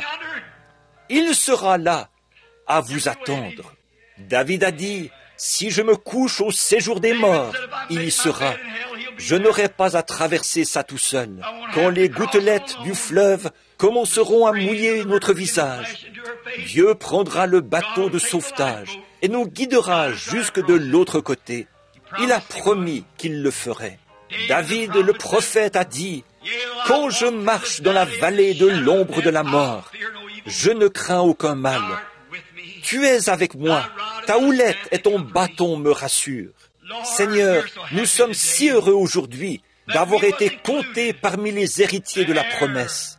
Aujourd'hui, nous avons au-dedans de nous la vie éternelle, parce que nous aimons le Seigneur Jésus et que nous avons cru en lui et avons accepté sa parole et son enseignement. Et il nous a donné, comme sceau de notre foi, le Saint-Esprit, le sceau du Saint-Esprit.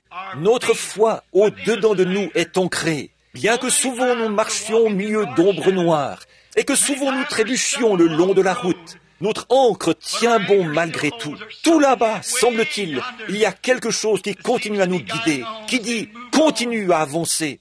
Nous avançons. Ô Dieu, bénis-nous. Nous avons besoin de toi.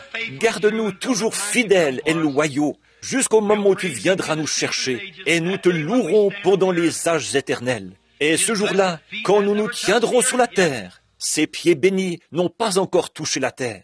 Il se tient là, dans les airs, et les saints et les rachetés de tous les âges, de chaque veille, la première, la deuxième, la troisième, la quatrième, la cinquième, la sixième et la septième. Tous, ils se tiennent là, revêtus de sa justice. Nous le couronnerons roi des rois et seigneur des seigneurs, et chanterons les histoires de la rédemption. Our poor hearts will quiver as we look upon him who loved us and gave himself for us while we were unlovable and sinners.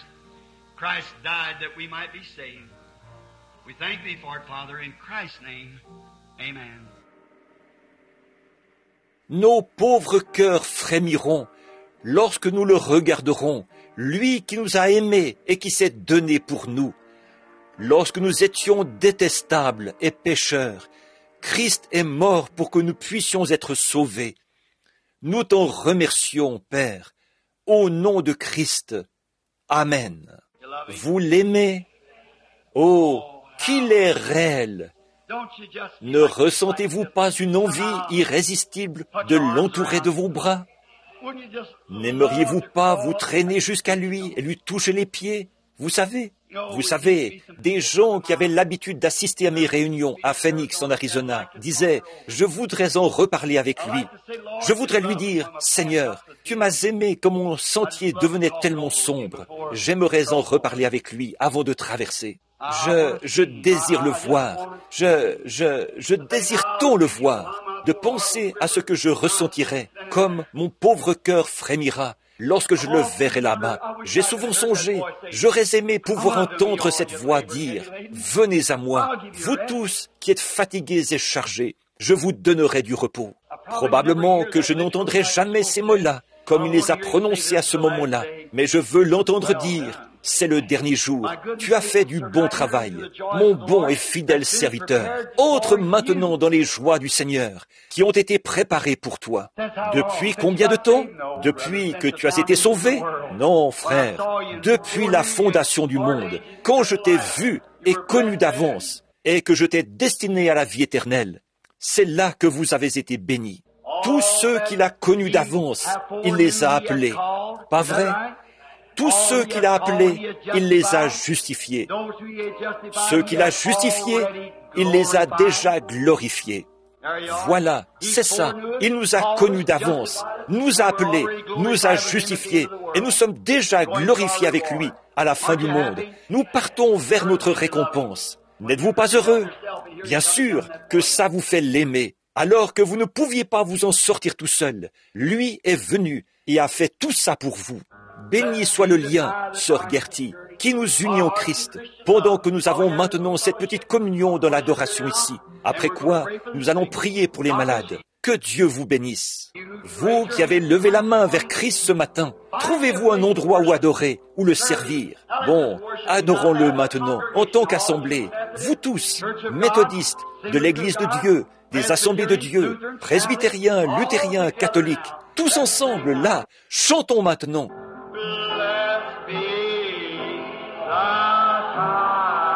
Béni soit le lien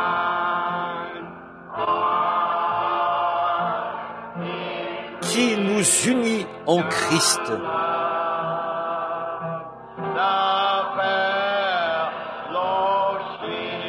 Le saint amour, l'amour divin.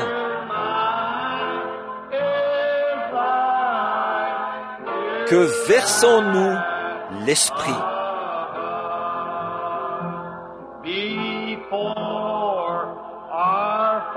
Au ciel, vers notre Dieu.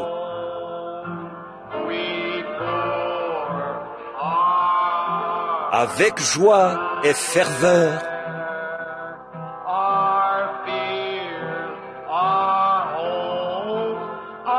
s'élèvent nos chants et nos vœux.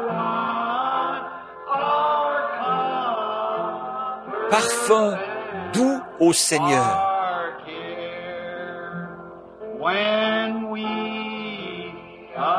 Si nous devons bientôt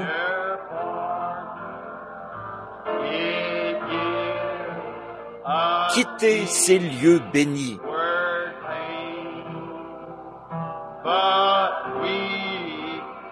nous nous retrouverons là. Combien de méthodistes, de baptistes et tout? Pour toujours réunis. Ça fait du bien, n'est-ce pas? Retournons-nous et serrons-nous la main les uns les autres maintenant, pendant que nous le chantons de nouveau. Au ciel, serrez la main à quelqu'un derrière vous, devant vous, de chaque côté.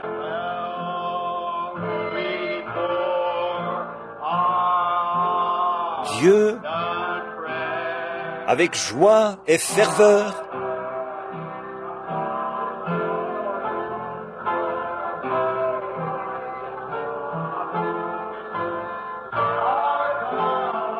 parfum doux au Seigneur.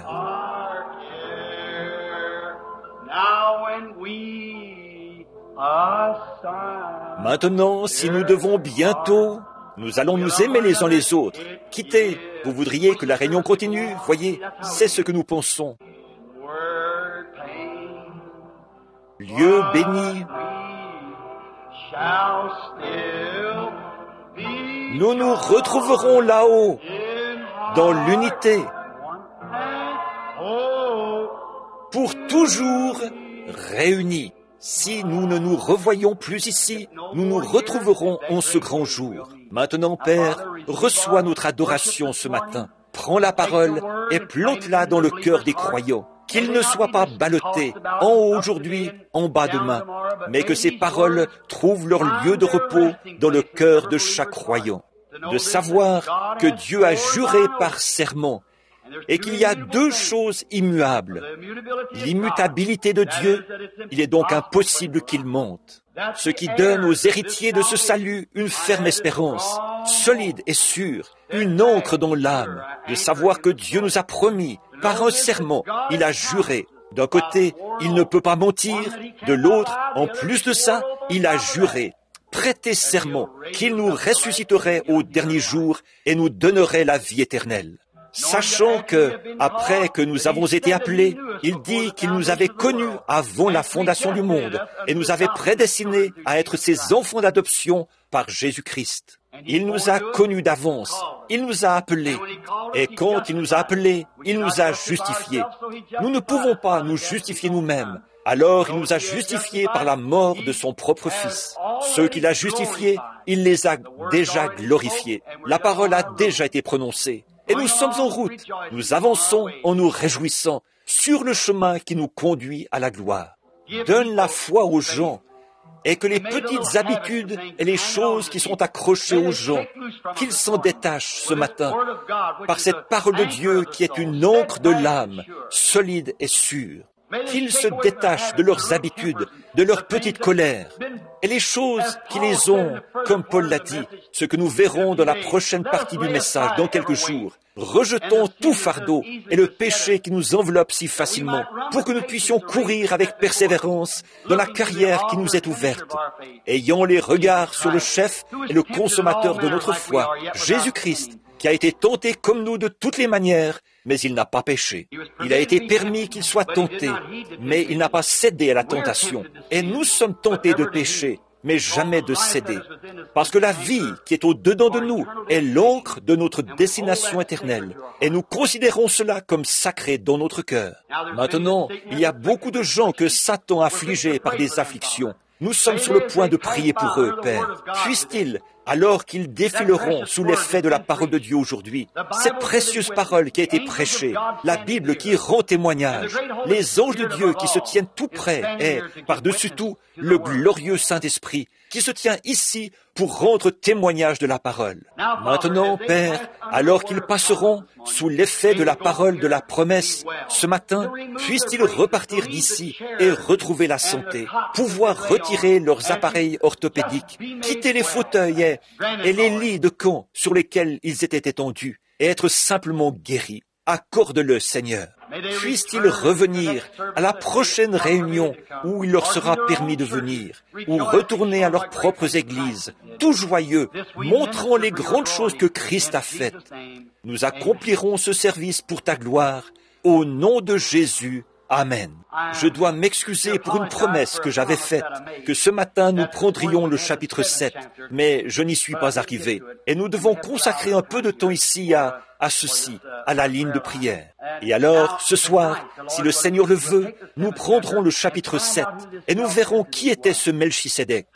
Combien aimerait le savoir? Oh, nous allons parler de lui, là, sans tarder, voir exactement qui il est. Et l'Écriture nous dit qui il est. Voyez, Scofield dit que c'était un sacerdoce. Comment cela peut-il être un sacerdoce sans commencement ni fin? Vous voyez, ce n'était pas un sacerdoce, c'était un homme, Melchisédek, un nom, une personne.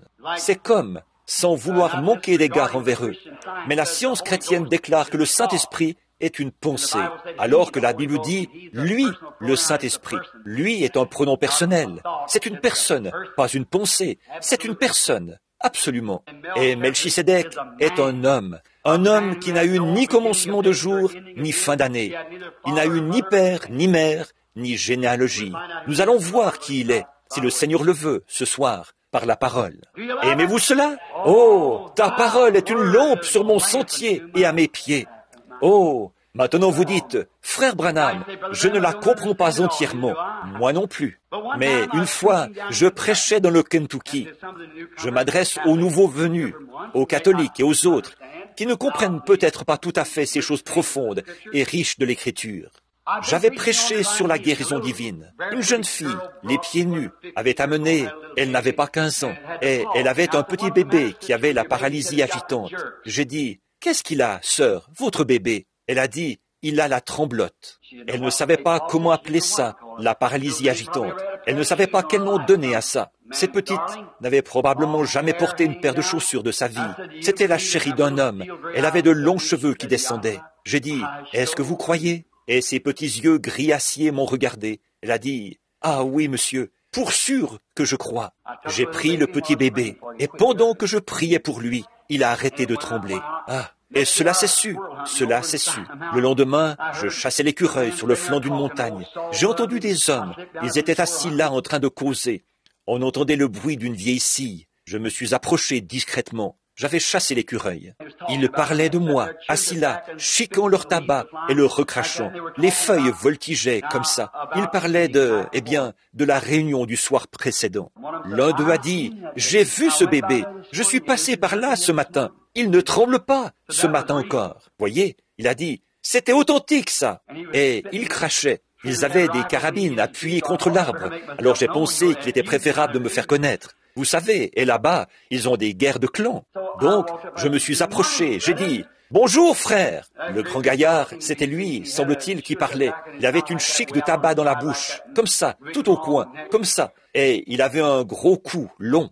Il portait un immense chapeau qui lui cachait le visage. Il a regardé et m'a vu. Il a attrapé ce chapeau, l'a retiré rapidement. Il a avalé ce tabac chiqué et il a dit, « Bonjour, pasteur !» Voyez, oui, monsieur, le respect. Et c'est vrai, comment il a survécu à ça, je ne sais pas, mais il a survécu.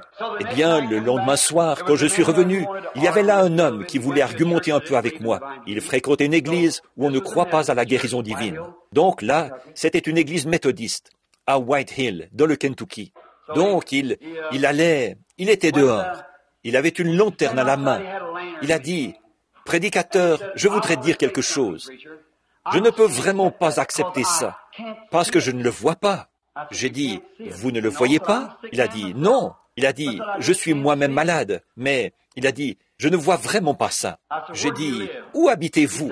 Il a dit, « Là-bas, de l'autre côté, à Big Renox. » J'ai dit, « Eh bien, comment allez-vous rentrer chez vous ?» Il a dit, « Eh bien, je vais marcher jusque chez moi. » J'ai dit, « Pouvez-vous voir votre maison ?» Il a dit, « Non, monsieur. » J'ai dit, « Il fait terriblement sombre ce soir. C'est couvert. » Il a dit, « Oui. » J'ai dit, « Comment allez-vous faire pour rentrer chez vous ?»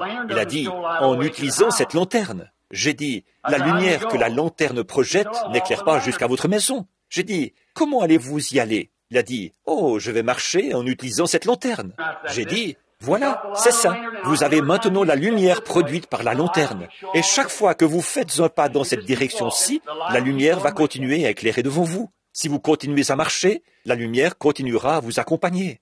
Faites cela ce matin. Vous voulez Christ, le grand souverain sacrificateur, l'intercesseur pour votre maladie, pour vos infirmités ou pour votre âme. Vous ne comprenez peut-être pas. Nous ne comprenons pas. Mais nous avons reçu l'ordre de marcher dans la lumière, comme il est lui-même dans la lumière. Faites un pas dans la lumière, et quand vous aurez la lumière avec vous, la lumière va briller jusqu'au jour parfait. Elle va montrer le sentier devant vous. Et nous marcherons en suivant cette ancienne grande route. Je dirai partout où je vais que je préfère être un chrétien d'autrefois, Seigneur, plutôt que n'importe quoi d'autre. Vous avez déjà entendu ce vieux cantique? Il n'y a rien comme un chrétien d'autrefois qui montre l'amour chrétien. Nous marchons sur l'ancienne grande route en disant partout où nous allons, je préfère être un chrétien d'autrefois, Seigneur, plutôt que n'importe quoi d'autre. J'aime vraiment ça. Bien, maintenant nous allons prier pour les malades. Nous ne prétendons pas pouvoir guérir les malades. Si nous le prétendions, nous dirions quelque chose de faux. Chaque personne malade ici est déjà guérie. C'est ce que l'Écriture dit. C'est par ces meurtrissures que nous avons été guéris. Pas vrai? Chaque pécheur qui est ici, s'il s'en trouve un, vous avez été sauvés depuis le jour où Jésus est mort. Mais il ne faut surtout pas mourir, alors qu'ici l'occasion vous avait été offerte. Allez dans sa présence et essayez alors de l'accepter. Cela a été prévu pour maintenant. C'est maintenant même que vous devez l'accepter. Si vous allez au-delà du sang, alors vous n'êtes plus que...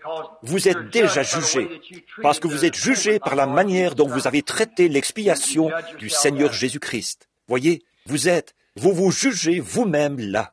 Donc, il a été blessé pour nos transgressions, et c'est par ces meurtrissures que nous avons été guéris. Donc, moi-même, je n'ai rien qui puisse vous guérir. L'Église, elle, n'a rien qui puisse vous guérir. La seule chose pour laquelle nous pouvons prier, c'est que votre foi ne défaille pas, que vous vous avanciez vers l'autel ce matin pour accepter Christ comme votre guérisseur, de même que vous l'avez accepté comme votre sauveur. Et sans quoi que ce soit, Dieu opère des miracles. Il montre de grands signes. Les aveugles, les sourds, les muets et tout sont guéris ici même, au tabernacle. Mais que cela se fasse ou pas, nous l'acceptons quand même. Souvent ces choses se font par suite de visions. Combien étaient présents il y a environ 3 dimanches ou 4, quand cet homme est venu ici? Il était aveugle et paralysé aussi, ou assis dans un fauteuil, le nerf de l'équilibre détruit. Et avant de quitter la maison, je l'ai vu en vision, qu'il y aurait là un homme aux cheveux foncés, grisonnants, que son épouse, une jolie femme d'une 60aine d'années, qu'elle viendrait en pleurant et qu'elle me demanderait de revenir prier pour son mari. Il était assis juste là. Et je suis venu. J'ai dit à certains de mes frères ici, observez ceci. Et quand nous sommes descendus devant l'autel, d'autres avaient prié. Après que je suis allé prier, je me suis éloigné, je suis revenu ici. Et sa femme s'est levée, et elle est venue exactement de la manière que le Seigneur l'avait dit. Les gens observaient pour voir si cela allait arriver de cette manière-là. Ça n'a pas failli du tout. Donc, quand il a marché, il se trouve que c'était un homme, le docteur Ackerman, de Birdseye dans l'Indiana, qu'il avait envoyé ici. Il est catholique et son fils est prêtre au monastère là, à Saint-Meinrad. Le docteur Ackerman est un de mes compagnons de chasse, et c'est lui qui a envoyé cet homme ici. Et le Seigneur m'a montré un homme aux cheveux noirs qu'il enverrait, mais je ne savais pas qui c'était. J'ai dit, était-ce le docteur Ackerman? Il a dit, oui. Voyez? Et alors cet homme, j'ai dit, c'est ainsi dit le Seigneur. Je me suis approché et j'ai dit, monsieur, levez-vous. Il était aveugle et aussi ne pouvait pas, le nerf de l'équilibre était détruit. Il n'arrivait pas à se tenir debout comme ça. Voyez? Il était comme ça depuis des années. Il était allé consulter les maillots et était allé un peu partout. J'ai simplement prié pour lui et l'ai aidé à se lever. Et voilà, il s'est mis à marcher. D'abord, il a dit, « Je ne vous vois pas ». Puis il s'est écrié, « Si, je vous vois ». Ses yeux se sont ouverts à ce moment-là. Lui était orthodoxe et sa femme presbytérienne. Certains pensent que les presbytériens ne poussent pas de cris de joie, et les orthodoxes non plus. Vous auriez dû les entendre, c'est sûr. Il criait et s'embrassait. Il est revenu, a pris son fauteuil roulant et est sorti, descendant les marches comme n'importe qui. Il pouvait voir et parler et tout. L'autre jour, j'ai reçu une lettre de lui, ou un appel téléphonique. Je crois que c'est frère Cox qui est allé le trouver. Il disait qu'il avait les yeux qui brûlaient. Bien sûr, c'est le nerf. Les nerfs optiques repoussent et reviennent à la vie, vous savez, qui reprend sa place. La malédiction avait été enlevée. Si vous laissez libre cours à la nature, que rien n'entrave la nature, alors elle exercera son plein pouvoir. Si vous avez un garrot au bras qui arrête la circulation, votre main va finir par mourir. Bon, c'est que, tout naturellement, elle ira bien si vous la laissez tranquille. Mais quelque chose a entravé la nature. Alors, si ça ne se voit pas, le médecin n'a aucun moyen de le déceler. Il ne peut travailler qu'à partir de 2 choses. Ce qu'il peut voir, ce qu'il peut palper. Ce sont les seules choses à partir desquelles il peut travailler. Ce qu'il voit et ce qu'il palpe. S'il ne peut pas le voir, alors c'est qu'il s'agit de quelque chose de spirituel. Alors là, il y a une seule chose qui peut arriver. Nous prions. Christ enlève la malédiction. Il renvoie le diable. Et les choses commencent à redevenir normales, à se rétablir. Elles se rétablissent, c'est aussi simple que ça. En mon nom, ils chasseront des démons. Pas vrai? C'est une promesse à l'Église. C'est une promesse de puissance. C'est quoi? C'est sa présence avec nous. Maintenant, ce qui nous empêche d'être parfaits ce matin, de faire les choses exactement comme lui, c'est que nous sommes toujours dans le voile. Voyez? Mais nous sentons là quelque chose qui nous dit, « Oh oui, voyez? » Et quand vous acceptez votre guérison, ce qui importe, ce n'est pas ce que le voile dit, c'est ce que la parole dit. Voyez? C'est ça. Et là, la parole, c'est elle qui prédomine toujours sur tout. La parole éternelle de Dieu. Regardez Sarah. Son sein était mort. Elle avait 90 ans. Elle avait vécu avec son mari depuis qu'elle avait environ 16 ou 17 ans. Pas d'enfant. Abraham, lui, en avait 100. Dieu a renversé la situation et leur a donné ce bébé. Voyez? Parce qu'ils ont cru. Ils ont appelé les choses qui n'étaient point comme si elles étaient. Abordez cela de cette manière ce matin, mon ami. Et ce soir, nous nous attendons, si vous êtes venus nous rendre visite, nous sommes heureux de votre présence ici ce matin, et que Dieu soit avec vous. Et si vous êtes en ville jusqu'à ce soir, nous serions heureux que vous soyez parmi nous ce soir pour la suite de ce service sur Melchisedec. Alors, et si vous n'y êtes pas, et si vous avez votre église à vous, allez à votre propre église. C'est votre poste. Si vous êtes membre d'une église, allez là-bas. Ici, c'est juste un petit tabernacle où nous nous réunissons et où nous avons une communion fraternelle les uns avec les autres. Alors, que le Seigneur vous bénisse. Sœur Gertie va jouer pour nous. Le grand médecin est proche maintenant. Y a-t-il des gens qui sont ici pour qu'on prie pour eux? Levez la main. Vous qui désirez venir dans la ligne de prière, mettre votre foi en Christ. Bien. Voulez-vous former la ligne de ce côté-ci de l'église, s'il vous plaît? Quelqu'un voudrait-il déplacer un peu ce siège? Frère, s'il vous plaît, pour que nous puissions avoir un peu de place là, pour faire passer les gens. Venez de ce côté-ci. Nous allons prier maintenant, pendant que nous chantons. Et je vais demander aux anciens ici, de toute dénomination ou église, quelle qu'elle soit, si vous croyez à la guérison divine, voulez-vous vous tenir ici avec moi, sur cette estrade, pour prier pour les malades? Nous serions heureux que vous vous joigniez à nous. De toute dénomination ou hors dénomination, ou quoi que vous soyez, nous serions heureux que vous vous joigniez à nous. Voulez-vous venir maintenant pour la prière? Avancez-vous et tenez-vous ici avec moi. Frère Neville, si tu veux bien venir avec l'huile.